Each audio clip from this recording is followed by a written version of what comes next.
Good morning, everybody, and welcome to another episode of Environmental Social Justice. I'm your host, Wendy Nystrom. Today, we are welcoming back 𝐓𝐫𝐸, but today we have Mr. Christopher Putney. Christopher, welcome back to the show. You are actually the catalyst for bringing all of this together, so I thank you so much for this. You are the Strategy and External Affairs Lead at 𝐓𝐫𝐸 Technology. Could you tell us really briefly what that means at 𝐓𝐫𝐸? Yeah, it's so good to be here, Wendy. Thanks for talking to us again. So most of the work I do is on 𝐓𝐵's technology team, and it spans our initiatives, but it's really focused on our program strategy, our stakeholder engagement. We work a lot with people in and around government, especially across federal agencies, and then like partner organizations like Matthew's at Atlas Public Policy. We'll hear from him in a second, but like there's sort of coalition orgs we work with across initiatives. So a lot of what I do is focused on making sure that the conversations are happening in the right place, that we're talking to the right leaders in and around government, and executing 𝐓𝐵's mission, which has a lot to do with data and tech around our environmental goals. So it's a lot of stuff, but it's a lot of stuff, and you're a busy person. You are definitely the collaborator for everything that we have done, so I do appreciate that. And today we have a special guest. We have Matthew 𝐕𝐈𝐻𝑛𝑔. He is the Policy Analyst with Atlas Public Policy. So welcome to the show, Matthew. Hi, Wendy. Thanks for having me. Anytime. So could you tell people very briefly what Atlas Public Policy is and what you do there? Yeah, absolutely. So Atlas Public Policy is a small-scale data and policy analysis research firm. We work across a couple different sectors, but primarily we have a lot of work in energy, climate, water, disinformation, but a lot of the work I would say that we've lately been doing is focused on a lot of legislation like the Inflation Reduction Act and the Bipartisan Infrastructure Law, working on tracking investments, whether it's in manufacturing or building decarbonization, a lot of stuff focused around this climate energy transition that we're seeing in the domestic United States space. And as a policy analyst, I work a lot in translating this data and information to more consumable and digestible forms for the general public or people who work for governments across the US. Actually, that's a very important skill set to have because we all talk in our acronyms and jargon, and most people are not going to understand us. So what you do is actually very important and also quite difficult. But today's topic, we're talking about the Wetlands Impact Tracker. That is something new that you guys just released this January. Could you explain very simply what that is and what it does? Yeah, absolutely. So the Wetlands Impact Tracker is a in real-time tracker that works on updating on a daily basis, looking at U.S. Army Corps of Engineer public notices. So the U.S. Army Corps of Engineer is one of many federal permitting agencies across the states, and they work on submitting and understanding information related to potential developments across wetlands, are what the U.S. defines as the U.S.'s navigable waters. So anytime a project is proposed in these type of areas, they have to submit a project proposal and for permitting for that. And so the U.S. Army Corps reviews these. And so what the Wetlands Impact Tracker does is it looks at the information in these proposals and these public notices and dashboards this information for easier use, aggregating it across different districts and different geographies, looking at whether this information or these proposed projects are being placed in disadvantaged communities, maybe looking at some of the statistics around, are these areas lower income than surrounding areas? Are they oil and gas? Are they residential developments? So it really is dashboarding a plethora of information that's often buried in these notices because the real only way to access them is through PDF documentation. And last thing I will say is that there's a lot of different areas that we could dive into here in terms of the geography of the US, but we're focused largely on the Gulf Coast in this iteration of the project. So as I understand, this is a collaboration with 𝐓𝐵𝐸 or Environmental Policy Innovation Center, you guys at Atlas, Environmental Data Impact Collaborative at Georgetown University, and Healthy Gulf. Why is this so important that people know what is happening? And let's say specifically to the Gulf, because you mentioned oil companies, you mentioned disadvantaged communities. Why is it so important that people know what these permits are being pulled for? Yeah, absolutely. So I think oftentimes with developments, we think about them as they've started out construction or once like shovels actually hit the ground. But the way we're able to see this data is these are proposed projects that haven't necessarily gone into action yet. And one thing that's important with these types of proposals is there's this public comment window that's open anywhere from 15 to 30 days. And that's the time allotted that communities, advocacy organizations that are advocating for these communities are able to comment on that proposal, whether they disagree with it, whether they have some certain rebuttals to it. And so by putting this information in real time and having this an automated system, people who work in the space can go and see what types of developments are being proposed in their areas, and if they can act on that before some might say it's too late. And I think a big one here is oil and gas. We've seen a lot of traction in media over the rise in oil and gas lately. It's one of the highest years, if not the highest year, for oil and gas production, especially LNG exports. That's a big thing in the Gulf. So that's one thing we wanted to highlight since we're working in the Gulf of Mexico area, is just the presence of oil and gas. So that is a highlighted portion of this tool. Oh, and Christopher, what is 𝐓𝐫𝐸's involvement as well? Yeah, I was going to say, I mean, our team, and there's a lot there, so try to keep it concise. But I mean, our team has helped with like basically the data, like the kind of under the hood stuff with the tracker. So like, we obviously won't get into the dashboard, like, we're not going to look at it right here. But if folks look at it themselves and click around and play around, like, it's a robust display of information that's been scraped from a whole set of the notices in PDF form and elsewhere. And so it's our team helped, actually, I wonder, Matthew, if you could mention what Mohit and some of the other folks did technically, but yeah, basically our data scientists helped pull the pieces together and make sure that we were getting the info we needed from the right places, and make sure that like the user could see like key project info, make sure that make sure that it's accessible and visible. But yeah, obviously he's not on, but I wonder if you could speak a little bit, Matthew, to what the team did with the analysis. Sure, if that's okay, I can speak on that now, Wendy. Yeah, of course. So thinking about the other parties involved, this started out with an advocacy org called Healthy Gulf.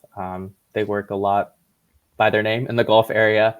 We also brought some students in from Georgetown, and they really worked on a lot of the coding, along with a colleague of mine called Mohit.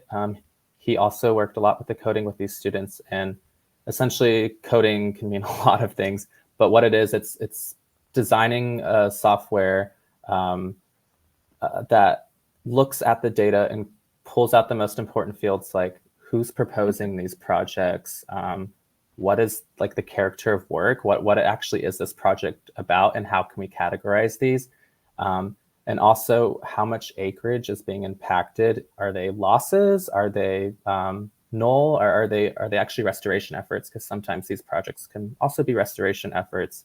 And so combining data people on both Atlas, MDI, and also some 𝐓𝐸𝐸 as well, we're able to create the infrastructure, and then combining the dashboard part of it, breaking that down, like I said, in a digestible form for people to just click around and interact with, and not have to read actual code or read like terms that might not necessarily translate. Okay. Let me jump in real quick. I mean, just to key in on an important point that Matthew alluded to, like, and to be fair, like most listeners probably don't have familiarity with the Army Corps of Engineers. It's a really complex organization. Their work is not always obvious. So basically, when it comes to the permitting process around, that's really the what and the why with this project. It's about how the Army Corps does or does not orchestrate the permitting process, and there's a lot of pieces to it, efficiently. The transparency piece, like Matthew mentioned, automation, this is a really important point, because in an ideal world, we shouldn't have to scrape and extract information from a lot of different PDFs and build a tool to display it and allow it to be broken down kind of concretely and easily, tangibly for users, right? There used to be paper records, to put this very concretely, there used to be paper records, right, across regions, Army Corps districts, like throughout all of the Byzantine pieces of the permitting process. Well, now they're in PDFs. So it's like, great, we have digitalized, information on the potential impact across projects, whether it's a small project, a project that needs a permit, right? But Army Corps, surprise, surprise, is completely overwhelmed. Even if the information is technically digital and built into PDFs, there's like, I don't know, 40 to 60 wetland permits on, on someone's desk any given day. There's like, I don't know, maybe 50 or 60,000 permits issued every year. It takes, let's just say it takes a regulator like a week to schedule time to manually go through the stuff to like get the basic data together. The results are wildly delayed, and it's kind of anecdotal, obviously, but probably 10% of permits are returned for, quote, incomplete data. So like, basically I'm saying this tool is a great lens onto the broader challenges around permitting that Army Corps needs support with, frankly. Like, it's not just about community engagement with, for example, disadvantaged communities on the ground in these communities across the Gulf Coast in this case. It's saying, like, or I guess we're trying to say with this tool, look, we need to better automate and design processes that can get the data, make it accessible, integrate it, and then make the job basically of Army Corps a lot easier and to basically fix permitting, right? Like, that's what we're trying to say. So it's a lot, but that's what we're trying to show. Permitting as a whole is very difficult. It doesn't matter what city you're in. It's always a challenge. But I do want to point out, because some people are probably wondering why wetlands, why does that matter? And I want to quote my old geochem professor from way back when, because he said wetlands are the nurseries. And he said that is where wildlife starts. That's where the fish have they hatch their eggs. That's where the birds have their nests. That's where wildlife just goes, because the water's not too salty. It's also not fresh. You have brackish water. So it is actually a perfect environment. When you destroy that environment, you can wipe out entire fish colonies or birds or whatever it happens to be there. So it's important that you actually protect that. And especially, as Matthew had said, if you have certain industries going in there that could cause damage, and with that tiny little public comment window of being 30 days, you need to know what's out there. You got to know what's going on, especially disadvantaged communities. Did I lose? I think I lost Christopher. But Matthew, do you have anything to comment on that one? I think what you say is also really important. And I think another reason that we really had the urgency to get something out like towards the end of this year, the beginning of this year, 2024, is a lot of the decisions that were made in legislation and policy related to wetlands protections. It's a constantly changing landscape. We're still kind of watching to see how that changes. Essentially, what information we can get from these notices is entirely up to whatever is considered regulated under the Army Corps. So who knows how that could change in the future. But I think this is a good signal to see, okay, where are these wetlands even located and how are they being impacted? It's actually interesting to see too, because within this tool and within the data itself, you can see some requirements of permitting require mitigation efforts. So if there is a negative impact to wetlands, are these companies, these organizations, these developers, are they making a solid effort to actually care for the land and work on either preserving wetlands or making up for any wetlands that may or may not be temporarily or permanently damaged? Exactly. And welcome back, Christopher. We lost you for a second. But, sorry, it's totally cool. But I'm here. That's why I love this format. I don't edit, so I screw up all the time. Things happen. It keeps it real. But Christopher, did you have anything to add about protecting wetlands and why it's important? Yeah, I mean, you all probably touched on this, but they play actually, you started with this, Wendy. They play a crucial role in like the broader conservation restoration problem set or like priorities in this, I mean, everywhere, but in this country it's particularly important. Like people have probably heard about the no net loss of wetlands like goal that was set years ago, I think under Bush the younger. But point being, like, they play a crucial role in all of our ecosystems. And like, I mean, geez, as we see, like, I mean, I'm just thinking about like climate resilience and increasingly severe weather events, right? So like flooding mitigation, they also play a crucial role. So it's not just like the kind of typical like biodiversity, yeah, that's there, but it's also like as our environment becomes more precarious and the stakes go up from a conservation and restoration and yeah, mitigation point of view, like they need to be a priority. They need to continue to be a priority. And to be honest, like, and I wonder what you think about this, Matthew, but like, it's not like policy landscape wise, it's not, there's no silver bullets, right? Like, so we have several programs at 𝐓𝐫𝐚𝐜𝐿, for example, that are focused on restoration and endangered species or and biodiversity. Like there are different like avenues in, but the policy wise, it's wildly all over the place, right? You have a mix of jurisdictions. Army Corps of Engineers obviously is a federal organization, but like state by state, the way that the Army Corps districts span areas. I mean, this tool we're talking about now gives us a view in some of these key communities, regions, and subregions along the Gulf Coast, but it's a huge like problem set, I guess is what I'm saying. Like there's a lot of locks to pick from like a policy and kind of planning and process improvement perspective. So we need all the resources we can get, and we need to do it deliberately. I mean, this is what, again, the point we're trying to prove. Like we need more transparency, better accountability, and also just better support and resources for the Army Corps in this context. So, but anyway, Matthew, what are you thinking in terms of like, yeah, the bites at the apple and the policy stuff? Yeah. I mean, you're the policy guy, so. It's definitely a project that I think provides like some solutions for people, but like you said, it also kind of unearths other situations that you realize are problems. I know one thing across this process that I realized is you would think because it's a federal agency, a lot of the paperwork looks the same, a lot of it's formatted the same, so it'd be easy to grab the data, but it actually is a more difficult process than that because there's multiple districts. There's at least over 40 in the continuous US.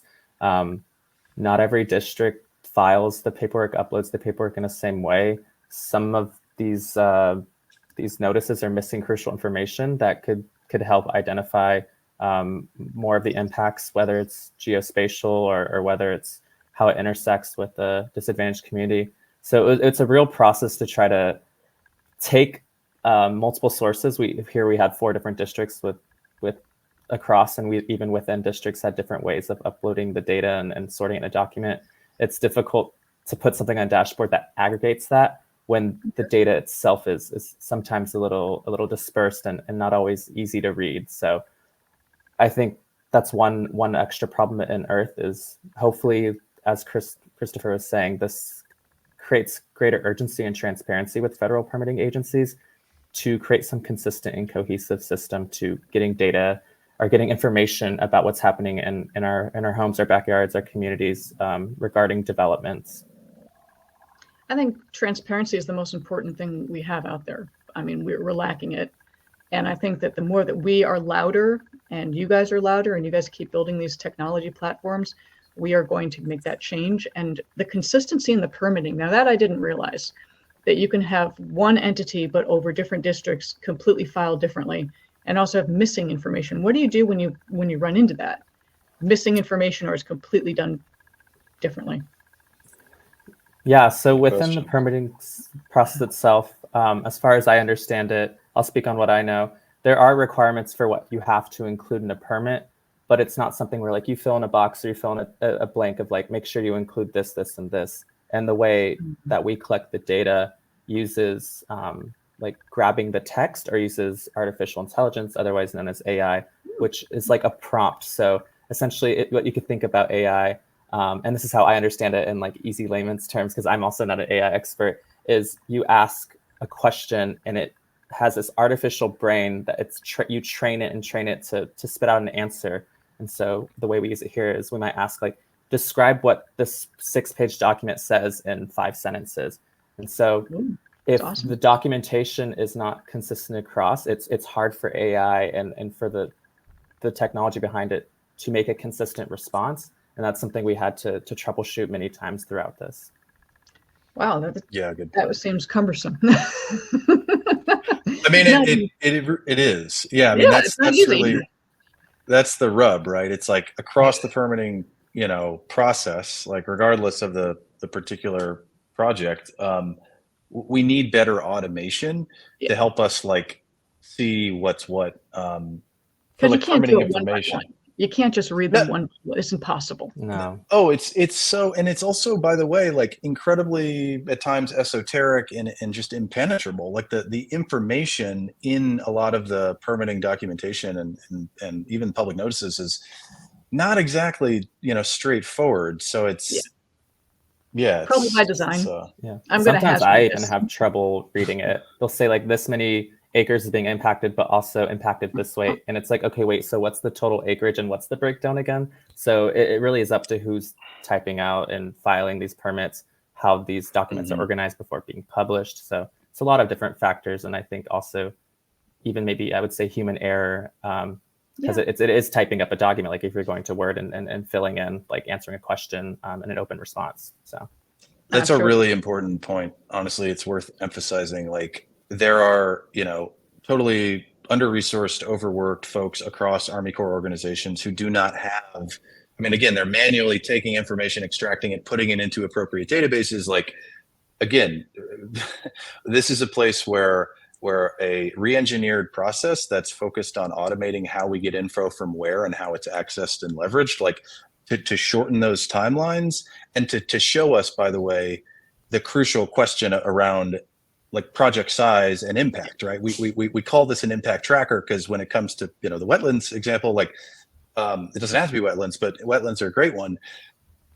Is somebody building a dock that needs a permit that's going to take like 3 weeks and have virtually no impact whatsoever, or a very little one? Or is it a massive infrastructure project tied to historic new, green energy transition, and it happens to be, whatever, on Lake Pontchartrain or somewhere down there in South Louisiana? Like, that's the kind of crucial question: is what's the nature of the information we're getting? How do we better use it? How do we leverage it in permitting? Like, because these wetlands it's a very delicate, balanced ecosystem.